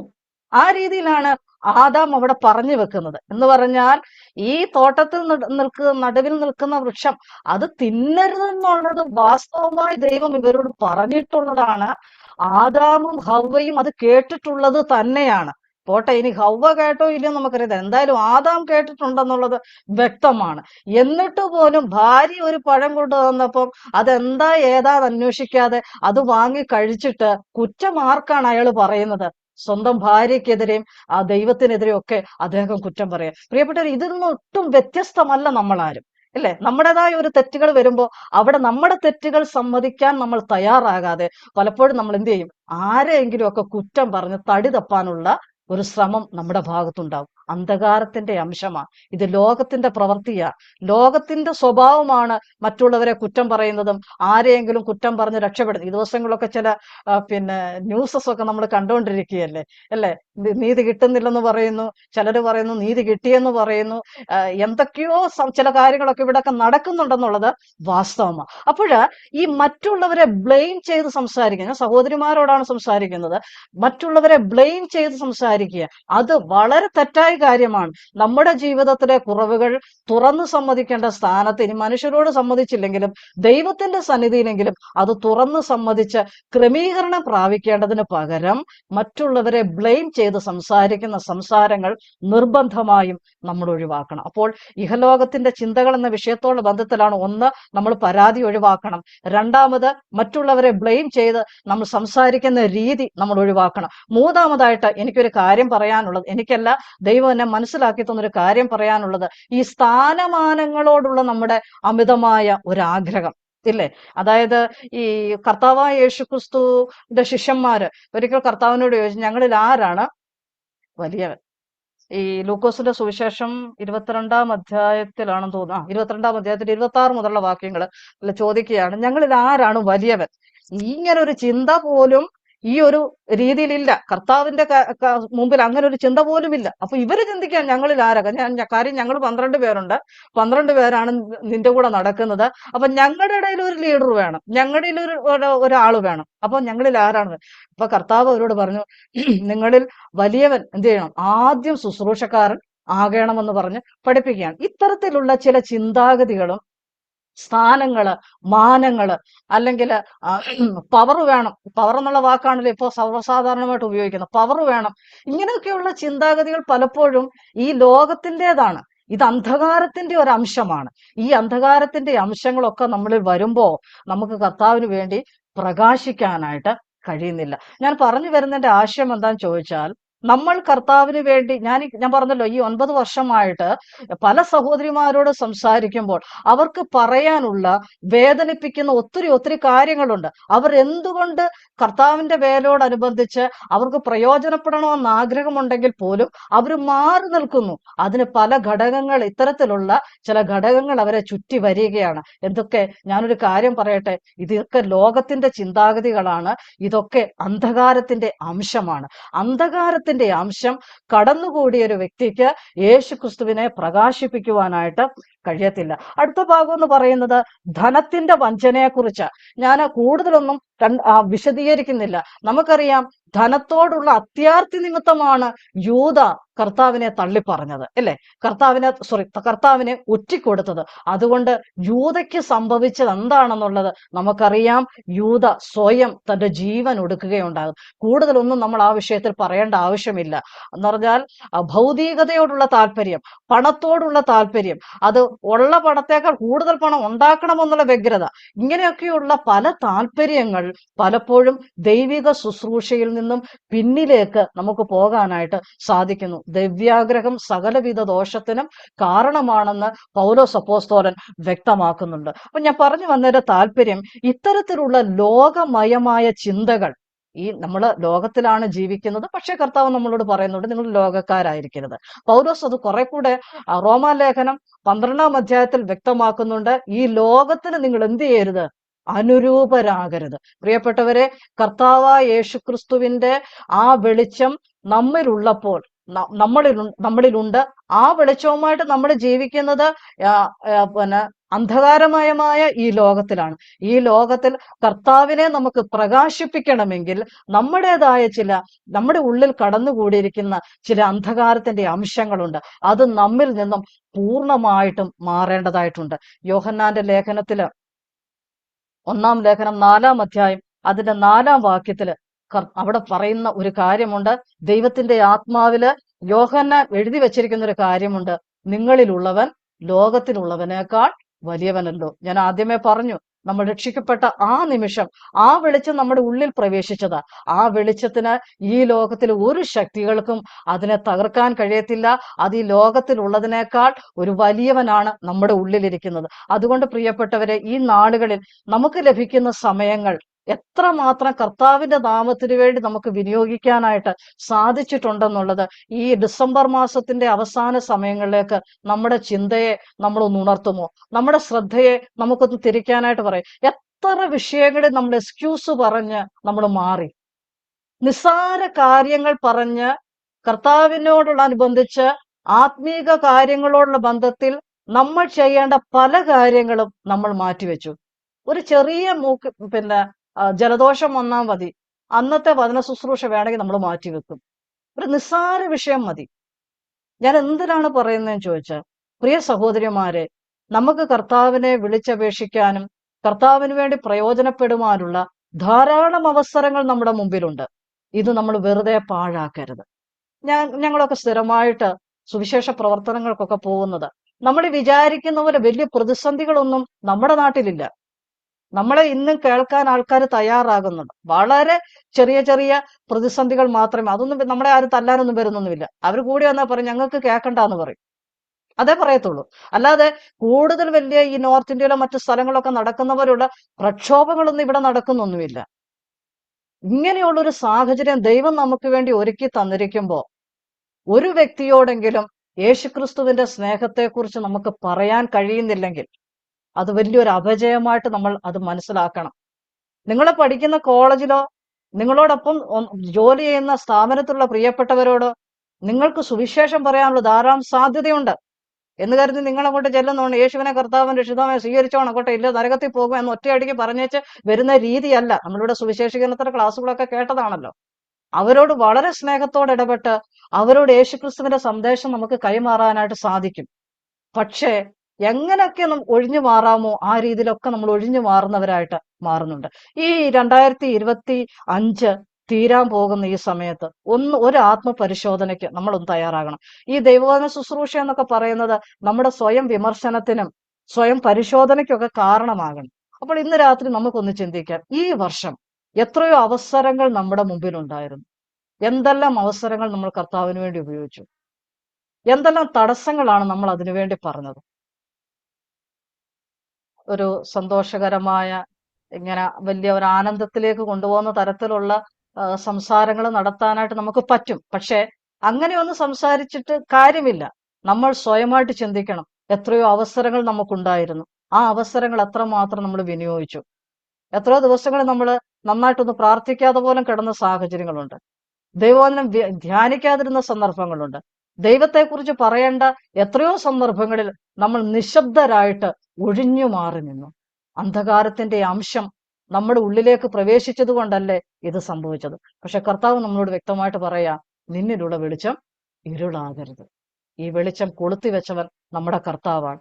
ആ വെളിച്ചമായവൻ നമ്മളോട് പറയുകയാണ്, നിങ്ങളിലുള്ള വെളിച്ചം നഷ്ടമായി പോകരുത്. ഈ ദിവസങ്ങളിൽ ഈ 2025 അവസാന നിമിഷങ്ങളിലേക്ക് വരുമ്പോൾ വളരെ നന്ദിയോടെ നമുക്ക് ദൈവമുമ്പാകെയായിരിക്കാം. നമുക്കൊരു തീരുമാനമെടുക്കാം. ഞാൻ ചോദിക്കട്ടെ, എല്ലാ വർഷത്തിന്റെ അവസാനവും എല്ലാ വർഷത്തിന്റെ ആദ്യവും നമുക്ക് പറയുന്ന ചില കാര്യങ്ങൾ, ഈ എഴുതി തയ്യാറാക്കിയ തിരക്കഥ എന്ന പോലെ എല്ലാ വർഷവും നമുക്ക് പറയാൻ കുറച്ച് കാര്യങ്ങളുണ്ട്. ഞാൻ കർത്താവിന് വേണ്ടി ഈ വർഷം എനിക്ക് അധികം ഒന്നും ചെയ്യാൻ പറ്റിയില്ല, അടുത്ത വർഷം ഞാൻ ചെയ്തോളാം. മനസ്സിലായില്ലേ? ഇതായിരിക്കും ഭൂരിപക്ഷം നമ്മൾ കേൾക്കാൻ പോകുന്നത്. വളരെ എല്ലാവരും അങ്ങനല്ല, കുറച്ചുപേരൊക്കെ പറയും. പക്ഷെ ഇങ്ങനെയുള്ള ഈ എഴുതി തയ്യാറാക്കിയ ചില രേഖകളൊക്കെ ഒന്ന് മാറ്റിയിട്ട് പുതിയ ചില കാര്യങ്ങൾ ഉണ്ടാവണമെന്നുള്ളത് വളരെ ആവശ്യമാണ്. പ്രിയപ്പെട്ടവരെ, നമുക്കൊരു ആത്മീക മുന്നേറ്റം ആവശ്യമാണ്. നമ്മുടെ ഈ തളർന്നുള്ള ഈ ഇരിപ്പും ഈ ഒരു സാഹചര്യങ്ങളൊക്കെ ഒന്ന് മാറിയിട്ട് കുറെ കൂടെ കർത്താവുമായിട്ടൊന്ന് അടുത്ത് നമ്മുടെ ശുശ്രൂഷകളിലെല്ലാം ദൈവത്തിന്റെ ആത്മാവിന്റെ ഒരു വലിയ പ്രവർത്തനം നടക്കാനായിട്ട് നമ്മെ ദൈവകരങ്ങളിലേക്ക് ഏൽപ്പിച്ചു കൊടുക്കാം. ഇന്ന് രാത്രികാലം ഈ സന്ധ്യ, എനിക്കറിയാം ഇതൊരു ഷോർട്ട് മെസ്സേജ് ആണ് ഞാനിവിടെ അറിയിച്ചത്. ഈ ഷോർട്ട് മെസ്സേജിലൂടെ നമ്മുടെ കർത്താവിന് വേണ്ടി അവനെ പ്രകാശിപ്പിക്കുവാനായിട്ട് നമ്മുടെ ജീവിതം നമ്മൾ മാറ്റിവെക്കുമോ?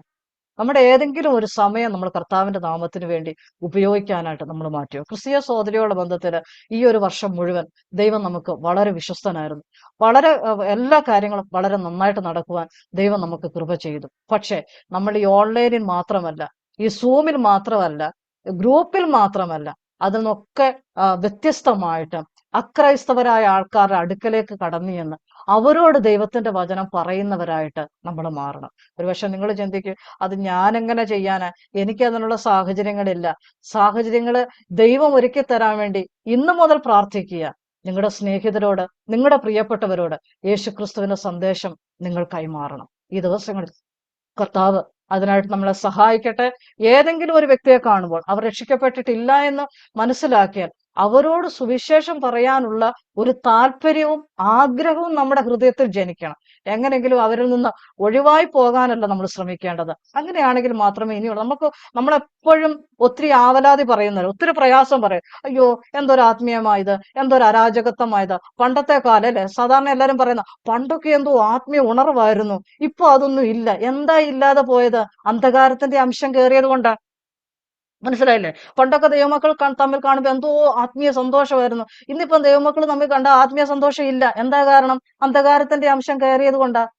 പണ്ടൊക്കെ എന്ന് പറഞ്ഞു കഴിഞ്ഞാൽ ഒരു വീട്ടിൽ നിന്ന് അടുത്തൊരു വീട്ടിലോട്ട് പോകണമെങ്കിൽ വളരെ ബുദ്ധിമുട്ടായിരുന്നു. പക്ഷെ ഇന്ന് നമുക്ക് കാറായി, സൗകര്യങ്ങളായി, നമുക്ക് എല്ലാം ഉണ്ട്. പക്ഷെ എന്നാലും നമ്മൾ പോകത്തില്ല. അന്ധകാരത്തിന്റെ അംശമാ, അല്ലേ?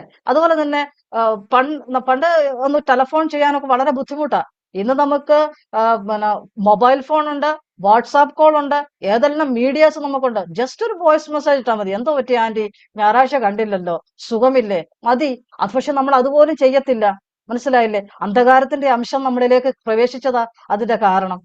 അതുകൊണ്ട് പ്രിയപ്പെട്ടവരെ, നമ്മൾ എപ്പോഴും പറയും, നമ്മൾ എപ്പോഴും പ്രാർത്ഥിക്കും. അതുപോലെ തന്നെ നമ്മുടെ സഹോദരങ്ങൾ വേദനപ്പെടുന്ന മറ്റൊരു വിഷയം, അടുത്ത തലമുറ എന്തായി തീരും, അടുത്ത തലമുറ എന്തായി തീരുമെന്ന് ചോദിച്ച് വേദനപ്പെടുന്നതിന് പകരം ഈ തലമുറയ്ക്ക് എന്ത് ചെയ്യാനായിട്ട് സാധിക്കും? വളരെ മാതൃകാപരമായ ഒരു ജീവിതം അവരുടെ മുമ്പിൽ നടത്താനായിട്ട് നമുക്ക് കഴിയുമെങ്കിൽ അടുത്ത തലമുറയെക്കുറിച്ച് നമ്മൾ അത്ര ഭാരപ്പെടേണ്ട ആവശ്യമില്ല. നമുക്ക് എപ്പോഴും ഇപ്പോഴത്തെ യൗവനക്കാരെ കുറിച്ച് ഭാരം, അടുത്ത തലമുറയെ കുറിച്ച് ഭാരം, ഒത്തിരി കാര്യങ്ങൾ അവരെ കുറിച്ച് പറയാനായിട്ടുണ്ട്. പക്ഷെ നമ്മൾ എത്രമാത്രം കർത്താവിന് വേണ്ടി വളരെ ധീരതയോടെ നമ്മൾ നിൽക്കുന്നുണ്ട്. ഈ കഴിഞ്ഞ ദിവസം ഞാൻ ഒരു സഹോദരിയെ വിളിച്ചു, അവരുടെ വിശേഷമൊക്കെ അറിയാൻ വേണ്ടി. ഒരു അത്യാവശ്യ കാര്യത്തിനെ വിളിച്ചതാ. അപ്പം ഞാനൊരു 1 മണി ആകാറായപ്പോഴാണ് വിളിച്ചത്. അപ്പൊ ഞാൻ ചോദിച്ചു, പിന്നെ ഊണൊക്കെ കഴിഞ്ഞോ എന്ന് ചോദിച്ചപ്പോ എന്നോട് ചോദിച്ചു, ഊണ് കഴിഞ്ഞോന്നോ, അതെന്താ അങ്ങനെ പറഞ്ഞേ, അപ്പൊ അതിന് സമയം എന്തോ ആയി എന്ന് ചോദിച്ചു. ഞാൻ പറഞ്ഞു 1 മണി ആകാറായല്ലോ. അയ്യോ, ഞാൻ 10 മണിയായപ്പോ ഇവിടെ ഇരുന്നതാ. എന്നാ ചോദിച്ചാല് ഈ 10 മണി തൊട്ട് ഞാൻ ആ വിളിക്കുന്ന സമയം വരെ പുള്ളിക്കാരി മൊബൈൽ ഫോണിൽ റീൽസ് കണ്ടുകൊണ്ടിരിക്കുകയായിരുന്നു. 10 മണി തൊട്ട് 12:50, 1 മണി വരെ റീൽസ് കണ്ടുകൊണ്ടിരുന്നേച്ച് അടുത്ത തലമുറയെ കുറിച്ച് വലിയ ഭാരമാന്ന് പറയുന്നതിൽ എന്തർത്ഥമാ ഉള്ളത്? ഞാൻ വളരെ വേദനയോടെ സംസാരിക്കുന്നു. പ്രാർത്ഥിക്കാനിരിക്കുമ്പോഴോ, ആരാധനയ്ക്ക് പോകുമ്പോഴോ, ബൈബിൾ സ്റ്റഡിക്ക് പോയിരിക്കുമ്പോഴും ഒക്കെ നമുക്ക് വലിയ ഭക്തരായിട്ടൊക്കെ ഷോ കാണിക്കാൻ പറ്റും. നമ്മുടെ പേഴ്സണൽ ലൈഫ് എങ്ങനെയാ? ഒരിക്കലൊരു ആന്റിയുമായിട്ട് സംസാരിച്ചപ്പോ എപ്പോഴും ഞാൻ അതുകൊണ്ടാണ് ലൈവ് വിടാഞ്ഞത്. എന്റെ പ്രിയപ്പെട്ട, എനിക്ക് ഒത്തിരി വേദനയുണ്ട്, ഞാനങ്ങ് പറയാം. ഒരിക്കൽ ആ ആന്റിയുമായിട്ട് സംസാരിച്ചപ്പോ പുള്ളിക്കാരി കുടുംബ പ്രാർത്ഥന നടത്തുന്നതിനെ കുറിച്ച് ഇങ്ങനെ പറഞ്ഞു വന്നപ്പോ പുള്ളിക്കാരി പറഞ്ഞു, പുള്ളിക്കാരി 5:30 ടിവിയുടെ മുന്നിൽ കയറിയിരിക്കും, 11 മണിയാകുമ്പോഴാ TV ഓഫ് ചെയ്യുന്നത്. ഒത്തിരി സീരിയലുകളുണ്ട്. അപ്പൊ ഞാൻ ചോദിച്ചപ്പോ ഇതിനിടയ്ക്ക് നിങ്ങൾ എപ്പോൾ പ്രാർത്ഥിക്കും? ഇതിനിടയ്ക്ക് ഞങ്ങൾ പ്രാർത്ഥിക്കുകയും ചെയ്യുമെന്ന് പറഞ്ഞു. സീരിയൽസ് കാണാൻ വേണ്ടി, റീൽസ് കാണാൻ വേണ്ടി, സോഷ്യൽ മീഡിയ കാണാൻ വേണ്ടി എത്ര സമയങ്ങൾ നമ്മൾ മാറ്റിവെക്കുന്നു. ആ സമയം ഈ ഇന്ത്യ മഹാരാജ്യത്തിന് വേണ്ടി, ഇവിടെയുള്ള രക്ഷിക്കപ്പെടാത്തവർക്ക് വേണ്ടി, അയൽവക്കത്തെ വീട്ടിൽ രക്ഷിക്കപ്പെടാത്തവരുണ്ടെങ്കിൽ അവർക്ക് വേണ്ടി ഒന്ന് കണ്ണുനീരൊഴുക്കി പ്രാർത്ഥിക്കാനായിട്ട് നമുക്ക് കഴിയുന്നുണ്ടോ? വേറൊരു സംഭവം കൊണ്ടാണ് ഞാൻ പറയാം. ഈ അടുത്ത സമയത്ത് ഒരു ആന്റി എന്നെ വിളിച്ചിട്ട് പറഞ്ഞു, അവരുടെ മോനൊരു കല്യാണം വേണം, പ്രാർത്ഥിക്കണം. ഞാൻ പറഞ്ഞു, പ്രാർത്ഥിക്കാം ആന്റി. എന്നിട്ട് എന്നോട് രഹസ്യമായിട്ട്, വളരെ രഹസ്യമായിട്ട് പറയുക, അതെ, അവൻ അത്ര ആത്മീകനൊന്നുമല്ല, പക്ഷെ അവന് നല്ലൊരു പെണ്ണിനെ വേണം. ആത്മീകനല്ല, നല്ലൊരു പെണ്ണിനെ വേണം. എന്നിട്ട് പറയാണ്, അവള് വന്ന് വേണം അവനെ ഒന്ന് ശരിയാക്കാൻ. എന്റെ പ്രിയപ്പെട്ട അമ്മമാരെ, വളരെ സ്നേഹത്തോടെ ഞാനൊരു കാര്യം പറയാം. നിങ്ങളുടെ മക്കളെ നന്നാക്കലല്ല വരുന്ന പെൺകുട്ടികളുടെ ജോലി. ഒരു 10, 23, 22 അല്ലെങ്കിൽ 27-ാമത്തെ വയസ്സിലാണ് നിങ്ങളുടെ മകനെ വിവാഹം കഴിപ്പിക്കുന്നതെങ്കിൽ അത്രയും കാലം ആ കുഞ്ഞിനെ വളർത്തുന്നത് നിങ്ങളാണ്, അമ്മമാര് അല്ലെങ്കിൽ മാതാപിതാക്കളാണ്. അവരെ ശ്രദ്ധിച്ച് വളർത്താനുള്ള ഉത്തരവാദിത്വം, അവരെ നന്നാക്കാനുള്ള ഉത്തരവാദിത്വം നിങ്ങളുടേതാ. ദൈവം മക്കളെ തരുന്ന എന്തിനാ? ചില കാര്യങ്ങൾക്ക് വേണ്ടി അവരെ സൂക്ഷിക്കാനും വളർത്താനും മാത്രമാണ് ദൈവം ഓരോരുത്തരുടെ കയ്യിലും മക്കളെ ഏൽപ്പിക്കുന്നത്. അവര് നിങ്ങൾ ചെയ്യേണ്ട ഡ്യൂട്ടി ചെയ്യാതെ ഇത്തിരി പോകുന്ന ഒരു പെങ്കൊച്ച്, വരുന്ന പെങ്കൊച്ച് അത് ചെയ്യണമെന്ന് ശാഠ്യം പിടിക്കുന്നതിൽ യാതൊരു അർത്ഥവുമില്ല. അവക്ക് വേറെ അവളെ കാത്തിരിക്കുന്ന ഒരുപാട് റോളുകളുണ്ട്. അവളൊരു ഭാര്യയായിട്ട് ആ വീട്ടിൽ കയറി വരുന്നു, അവൾ അമ്മയാകുന്നു, അവള് അമ്മായിയമ്മയാകുന്നു, മരുമകളാകുന്നു, അങ്ങനെ പല റോളുകൾ അവക്കുണ്ട്. ഇതിനിടയ്ക്ക് തെറ്റിപ്പോയ അനാത്മികതയിൽ ജീവിക്കുന്ന നിങ്ങളുടെ മകനെ നന്നാക്കാനുള്ള സമയം അവൾക്കില്ല. അങ്ങനെ ഒരു സമയം ഇട്ടുകൊടുത്ത് അവരുടെ കുടുംബജീവിതത്തിന്റെ സന്തോഷം നമ്മളായിട്ട് ഇല്ലാതാക്കരുത്. അതിന് പകരം എപ്പോഴാണോ, ഞാനിത് ആൺകുട്ടികളെ കുറിച്ച് മാത്രമല്ല സംസാരിക്കുന്ന, പെൺകുട്ടിയുടെ കാര്യത്തിലും എപ്പോഴാണോ അവരെ വിവാഹം കഴിപ്പിക്കുന്നത് അതുവരെയും അവരെ നല്ല രീതിയിൽ വളർത്താനുള്ള എല്ലാ ഉത്തരവാദിത്തങ്ങളും, പെൺകുട്ടിയായാലും ആൺകുട്ടിയായാലും അവരെ വളർത്താനുള്ള പൂർണ്ണ ഉത്തരവാദിത്തം മാതാപിതാക്കളുടെ കരങ്ങളിലാണ്. അപ്പൊ ഞാൻ പറഞ്ഞു വരുന്നതിന്റെ ആശയം, ആത്മീകമായിട്ട് ഒരുപാട് അധപ്പതനത്തിലൂടെ നമ്മൾ സഞ്ചരിക്കുന്നത്, ഒരുപാട് അരാജകത്വത്തിലൂടെ നമ്മൾ സഞ്ചരിക്കുന്നത്. പക്ഷേ ഈ അന്ധകാരത്തിന്റെ അംശങ്ങളെല്ലാം നമ്മുടെ ജീവിതത്തെ കാർന്നു തിന്നുമ്പോഴും, നമ്മിലെ ദൈവീകത നഷ്ടമാകുമ്പോഴും, നമ്മിലെ ആത്മീയത നഷ്ടമാകുന്നതൊക്കെ നമ്മൾ അറിയാതെ പോകുന്നു. അപ്പോഴും നമ്മൾ പ്രാർത്ഥിച്ചുകൊണ്ടിരിക്കുന്നുണ്ട്, നമ്മൾ ആരാധനയ്ക്ക് പോകുന്നുണ്ട്, നമ്മൾ ബൈബിൾ വായിക്കുന്നുണ്ട്.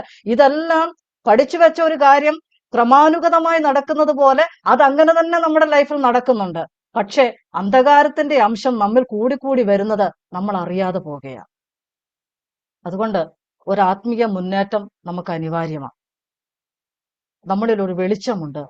ആ വെളിച്ചം ഇരുളാകാതെ നോക്കാനുള്ള വലിയൊരു ഉത്തരവാദിത്വം നമുക്കുണ്ട് എന്ന് മാത്രമല്ല, ആ വെളിച്ചത്തെ നമ്മൾ പ്രകാശിപ്പിക്കണം. അതുകൊണ്ട് നമ്മുടെ ഇടയിലുള്ള നമ്മൾ വെച്ചു പുലർത്തിക്കൊണ്ടിരിക്കുന്ന ചില അനാത്മീക പ്രവണതകൾ, അല്ലെങ്കിൽ ഞാനിവിടെ ഉപയോഗിച്ച വാക്ക് എന്തായിരുന്നത്, അന്ധകാരത്തിന്റെ അംശം, അതിൽ നിന്നും പൂർണ്ണമായിട്ട് നമ്മൾ വിടുതൽ പ്രാപിച്ച് നമുക്ക് മുന്നേറേണ്ടത് വളരെ ആവശ്യമാണ്. പ്രിയപ്പെട്ടവരെ, നമ്മളെ ഡിപ്പെൻഡ് ചെയ്താണ് നമ്മുടെ മക്കളുടെ ആത്മീയ ജീവിതം നിൽക്കുന്നത്.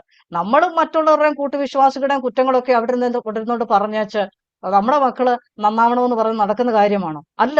അതുകൊണ്ട് നമ്മളിൽ ഒരു മാനസാന്തരം നടക്കട്ടെ, നമ്മളിൽ ഒരു മാറ്റം നടക്കട്ടെ. കുറെ കൂടെ ഭദ്രമായ, കൃത്യമായ, വ്യക്തമായ ഒരു ആത്മീക ജീവിതത്തിന്റെ ഉടമകളായി നമ്മൾ മാറണം.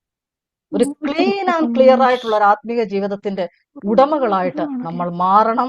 അങ്ങനെ നമ്മൾ കർത്താവിന്റെ നാമത്തിന് വേണ്ടി പ്രയോജനപ്പെടണം. എങ്കിൽ മാത്രമേ അടുത്ത തലമുറയെ നമുക്ക് നേടാനായിട്ട് കഴിയത്തുള്ളൂ. ഇതിന്റെ വാക്കുകൾ ഞാനിവിടെ അവസാനിപ്പിക്കുകയാണ്. നിന്നിലുള്ള വെളിച്ചം ഇരുളാകാതിരിപ്പാൻ നോക്കണം. കർത്താവ് നമ്മളോടൊപ്പമുണ്ട്. കർത്താവ് നമ്മുടെ പ്രയാസങ്ങൾ കാണുന്നുണ്ട്. കർത്താവ് നമ്മുടെ വേദനകൾ കാണുന്നുണ്ട്. എല്ലാ നിലയിലും, എല്ലാ അർത്ഥത്തിലും കർത്താവിന് നമ്മളെ ആശ്വസിപ്പിക്കാൻ കഴിയും. ഞാൻ എപ്പോഴും ചിന്തിക്കാറുണ്ട്, ഞാൻ നിങ്ങളെ ഒരു നാടും അനാഥരായി വിടുകയില്ല. ഇത്ര മനോഹരമായ, മനുഷ്യനെ ധൈര്യപ്പെടുത്തുന്ന, മനുഷ്യരെ വളരെ ശക്തമായി നിലനിർത്തുന്ന ഇത്രയും നല്ലൊരു സ്റ്റേറ്റ്മെന്റ് ഈ ലോകത്തിൽ ഒരു മഹാന്മാരും പറഞ്ഞിട്ടില്ല, അല്ലേ? ഞാൻ നിങ്ങളെ ഒരു നാളും അനാഥരായി വിടുകയില്ല. നമ്മളെ ഒരിക്കലും കൈവിടാത്ത ഒരു ദൈവമാണ് നമുക്കുള്ളത്. ആ കർത്താവിന് വേണ്ടി വളരെയധികം പ്രയോജനപ്പെടേണ്ടത് നമ്മുടെ ആവശ്യമാണ്. ഈ 2025 അവസാനിക്കുന്ന ഈ ഒരു സമയത്ത് ക്രിസ്തീയ സഹോദരിയിലുള്ള എൻ്റെ പ്രിയ സഹോദരിമാരുമായിട്ട് ഞാൻ ഷെയർ ചെയ്യുന്നൊരു വിഷയം ഇതാണ്. നമ്മളിങ്ങനെ ആയ പോരാ, നമുക്ക് കർത്താവിന് വേണ്ടി പ്രയോജനപ്പെടണം. നമുക്കിവിടെ ധാരാളം സാധ്യതകളുണ്ട്, നമുക്കിവിടെ ധാരാളം അവസരങ്ങളുണ്ട്. അത് കർത്താവിന്റെ നാമമഹത്വത്തിനു വേണ്ടി നമ്മൾ ഉപയോഗിക്കണം. നമ്മുടെ എല്ലാ ഉദാസീനതകളും, നമ്മുടെ എല്ലാ ഉഴപ്പം പരിപാടികളും ഒന്ന് മാറ്റിവെച്ചിട്ട് നമ്മൾ കുറെ കൂടെ കർത്താവിനോട് അടുത്ത് ഒരു ആത്മീക മുന്നേറ്റത്തിലേക്ക് നമ്മൾ നയിക്കണം. കർത്താവിന്റെ നാമത്തിനു വേണ്ടി നമ്മൾ പ്രയോജനപ്പെടണം. നിന്നിലുള്ള വെളിച്ചം ഇരുളാകാതിരിക്കാൻ നോക്കണം. കർത്താവ് നമ്മളെ സഹായിക്കട്ടെ.